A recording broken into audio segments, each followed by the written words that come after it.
Daddy, പ്രഭചേട്ടൻ വരുന്നു. അമ്മേ, പ്രഭചേട്ടൻ വരുന്നു.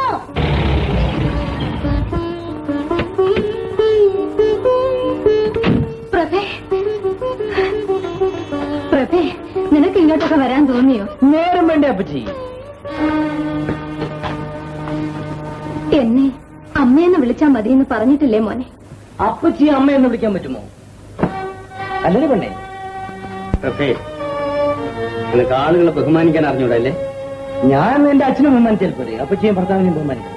അദ്ദേഹം പ്രായമായ മനുഷ്യനല്ലേ, ആ ബഹുമാനമെങ്കിലും കാണിക്കണ്ടേ? സ്വന്തം അച്ഛനെ ബഹുമാനിക്കുന്നത് തന്നെ സ്വല്പം വിഷമത്തോടു കൂടിയാണ്. അച്ഛന്റെ ബന്ധുക്കളെയും ബഹുമാനിക്കുന്ന വല്ല നിയമമല്ലതുണ്ടോ? നോക്കിയില്ലേ? ഓ, ഞാൻ അച്ഛൻ പറഞ്ഞിട്ടാണ് വന്നത്. അപ്പച്ചിയും ഭർത്താവും ശോഭയും കൂടി വീട്ടിലേക്ക് ചെല്ലണമെന്ന്. ഞാൻ ശോഭ ഇന്നലെയല്ലേ ഇങ്ങോട്ട് വന്നത്? എനിക്ക് പറയാനുള്ളത് ഞാൻ പറഞ്ഞു. നിങ്ങൾ രണ്ടുപേരും എസ്റ്റേറ്റ് കാറിൽ വന്നാൽ മതി. ശോഭ എന്റെ കൂടെ വരും. ഞാൻ അച്ഛന്റെയും അമ്മയുടെയും കൂടെ വരുന്നുള്ളൂ. നമുക്ക് ഒരുമിച്ച് പോവാൻ ശോഭയെ. വല്ല തമാശയും രസമൊക്കെ പറഞ്ഞങ്ങനെ സുഖിച്ചു പോവാം. നിനക്ക് മര്യാദയായിട്ട് സംസാരിക്കാൻ പറഞ്ഞുകൂടെ? അപ്പച്ചിയുടെ മകളോട് സംസാരിക്കാൻ പാടില്ലാത്തതൊന്നും ഞാൻ പറഞ്ഞില്ല. അവിടെ ഞാൻ പോകുന്നു.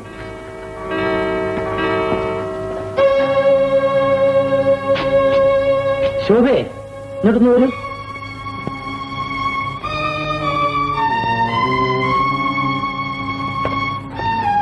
എന്താ ചേട്ടാ? നമുക്ക് ഒരുമിച്ച് പോകാൻ വേണ്ടി നല്ല രസമായിരിക്കും. തനിച്ചങ്ങ് രസിച്ചാൽ മതി. പിരമിഡ് റെസ്റ്റ് ഹൗസ് കയറി ഊണെല്ലാം കഴിച്ച് അകത്ത് പോകും. എനിക്ക് അവളോട് വർത്തമാനം പറയാൻ പോലും സ്വാതന്ത്ര്യമില്ലേ? എന്റെ മുറപ്പെണ്ണാണ് അവൾ. പ്രഭയ്ക്ക് പോകാൻ നേരമായില്ലേ?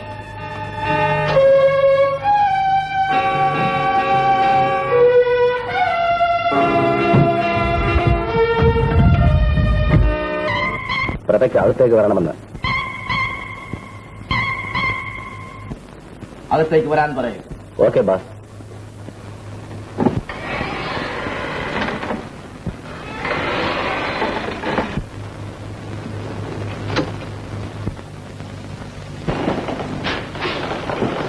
പ്രഭയെ പകൽ കണ്ടില്ലല്ലോ.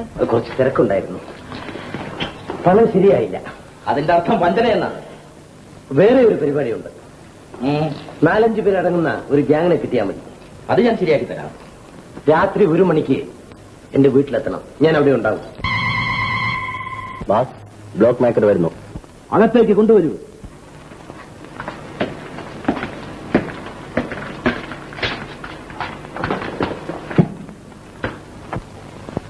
നന്നായിരിക്കുന്നു.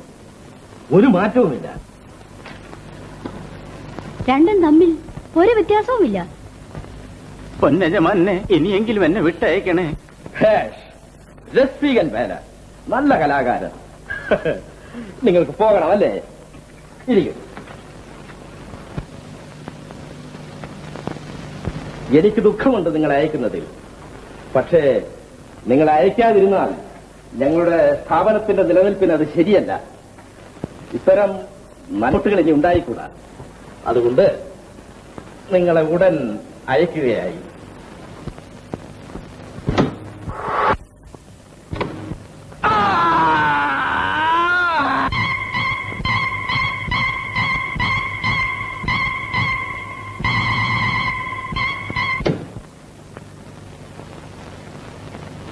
ഈ സ്ഥാപനത്തിന്റെ നിലനിൽപ്പിന് വേണ്ടി എന്തും പ്രവർത്തിക്കുന്ന ക്രൂരനാണ് പ്രതാപ്.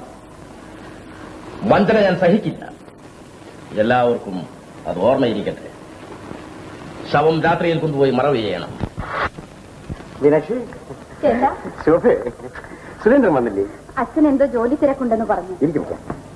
മീനാക്ഷി, വളരെ ഗൗരവമുള്ളൊരു കാര്യം പറയാനാണ് പെട്ടെന്ന് ഇങ്ങോട്ട് വിളിപ്പിച്ചത്. അത് ശോഭയും കേൾക്കേണ്ടതുണ്ട്. എന്താ ചേട്ടാ? നമ്മുടെ പ്രഭ അല്പമൊക്കെ നിയന്ത്രണം വിട്ടാണ് ഈ ഇടയ്ക്ക് ജീവിച്ചു വരുന്നത്. ഇനി അങ്ങനെ വിടാൻ പറ്റില്ല. പ്രഭയെ കൊണ്ട് കഴിയുന്നതും വേഗം ശോഭയെ വിവാഹം കഴിപ്പിക്കണം. വേണ്ട ചേട്ടാ, അത് വേണ്ട. എന്താ നീ പറഞ്ഞത്? എന്റെ മകനെ കൊണ്ട് നിന്റെ മകളെ വിവാഹം കഴിപ്പിക്കാൻ നിനക്കിഷ്ടമില്ലെന്നോ? എന്താ മീനാക്ഷി ഇത്? കാരണം ഒന്നും എന്നോട് ചോദിക്കരുത്. പ്രഭയെ കൊണ്ട് ശോഭയെ വിവാഹം കഴിപ്പിക്കരുത്. എനിക്കും അതിഷ്ടമല്ല അമ്മാവ. ഓഹോ, എനിക്ക് മനസ്സിലായി. അച്ഛനും അമ്മയും മകളും കൂടി എടുത്ത തീരുമാനമായിരിക്കും. വിദ്യാഭ്യാസമില്ലാത്തവരും അയോഗ്യനുമായ എന്റെ മകനുമായി ഒരു ബന്ധം വേണ്ട, അല്ലേ? പ്രഭ എന്റെ മകനെ പോലെയാണ്, ശോഭയും സഹോദരനെ പോലെയാണ് കരുതുന്നത്. ഇത്തരം തത്വജ്ഞാനങ്ങളൊന്നും എനിക്ക് കേൾക്കണ്ട. ശോഭയ്ക്ക് എന്റെ സ്വത്തിന്റെ നേർപ്പകുതി അവകാശമുണ്ട്, വിദ്യാഭ്യാസമുണ്ട്. അതുകൊണ്ട് എന്റെ മകനേക്കാൾ നല്ലൊരു ഭർത്താവിനെ കിട്ടും എന്ന് നിങ്ങൾ വിചാരിക്കണം. ഞാനൊന്ന് തീർത്തു പറയുന്നു മീനാക്ഷി, എന്റെ വസ്തുക്കളുടെ അവകാശമൊന്നും ഞാൻ നിനക്ക് എഴുതി തന്നു കഴിഞ്ഞിട്ടില്ല. നിയമപ്രകാരം എന്റെ സ്വത്തുക്കളെല്ലാം എന്റേത് മാത്രമാണ്. ഏതായാലും ഇനി എസ്റ്റേറ്റ് ബംഗ്ലാവിലേക്ക് നിങ്ങൾ താമസിക്കാൻ പോകണ്ട. സുരേന്ദ്രൻ തൽക്കാലം അവിടെ മാനേജറായിരുന്നു കൊള്ളട്ടെ. പക്ഷേ എന്റെ മകനെ കൊണ്ട് നിന്റെ മകളെ വിവാഹം കഴിപ്പിക്കുന്നില്ലെങ്കിൽ നീയും നിന്റെ ഭർത്താവും നിന്റെ മകളും ആ പഴയ വാടക വീട്ടിലേക്ക് പോയിട്ട് വരും. ഓർമ്മയിരിക്കട്ടെ.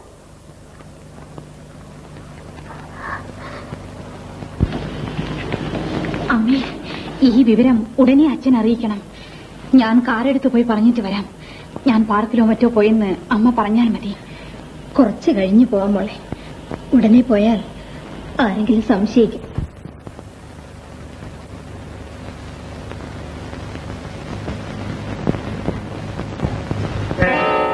നീ എവിടെ പോകുന്നു?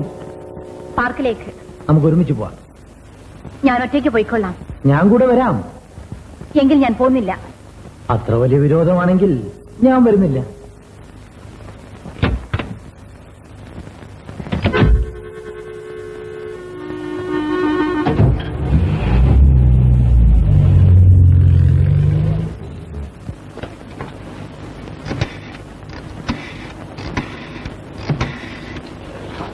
ഹലോ, ഹോട്ടൽ സ്വർണ്ണ. ഞാൻ പ്രഭയാണ്. രാജനല്ലേ? ശോഭ പുറപ്പെട്ടിരിക്കുന്നു. ശോഭ 4 പേര് അവളെ ഫോളോ ചെയ്യണം. ഞാൻ പെട്രോൾ ടാങ്കില് പഞ്ചാര ഗുളി ഇട്ടിട്ടുണ്ട്. കാറ് വഴിയിൽ ബ്രേക്ക് ഡൗൺ ആവും. ആയാൽ അവളെ എടുത്ത് നേരെ ടിവിയിലേക്ക് വരണം. ഓക്കെ.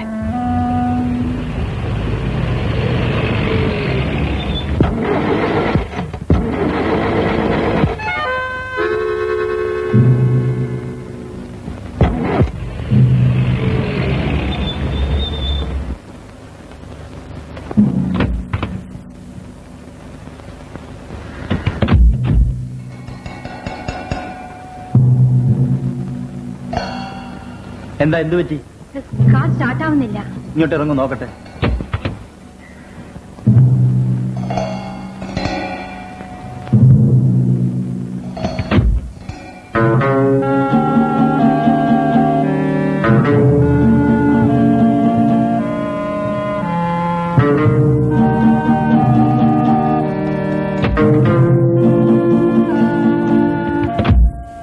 എവിടെ പോകാൻ ഇറങ്ങിയതാ? പാർക്കിൽ. നമ്മുടെ മേനോൻ സാറിന്റെ അനന്തരമുള്ളല്ലേ? ആ, നമുക്ക് നമ്മുടെ കാറി വിട്ടേക്കാം. കേറിക്കോ ഞങ്ങളുടെ കാർ. വേണ്ട, ഞാൻ വരുന്നില്ല. എവിടെ വേണമെങ്കിലും വിട്ടേക്കാമെന്ന്. കേറിക്കോ. വരുന്നില്ലെന്ന് പറഞ്ഞില്ലേ? കേറി കാറി.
ഒറ്റയ്ക്കൊക്കെ പോകുന്ന സൂക്ഷിച്ചു വേണം. എന്നെ അറിയുമോ? അന്നൊരിക്കൽ കണ്ടിട്ടുണ്ടേ. അതെ, കാമദേവൻ. വിരോധമില്ലെങ്കിൽ ഞാൻ വീട്ടിൽ കൊണ്ടുവന്ന് വിടാം. എന്റെ മോട്ടോർ സൈക്കിളിന്റെ പുറകെ കയറിക്കണ്ടാ മതി. എന്താ വിഷമമുണ്ടോ?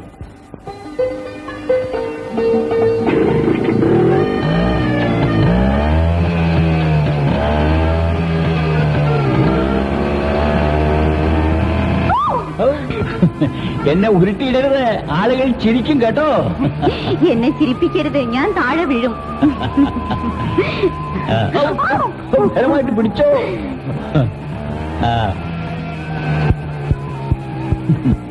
ആ പിടിച്ചോ. ഇവിടെ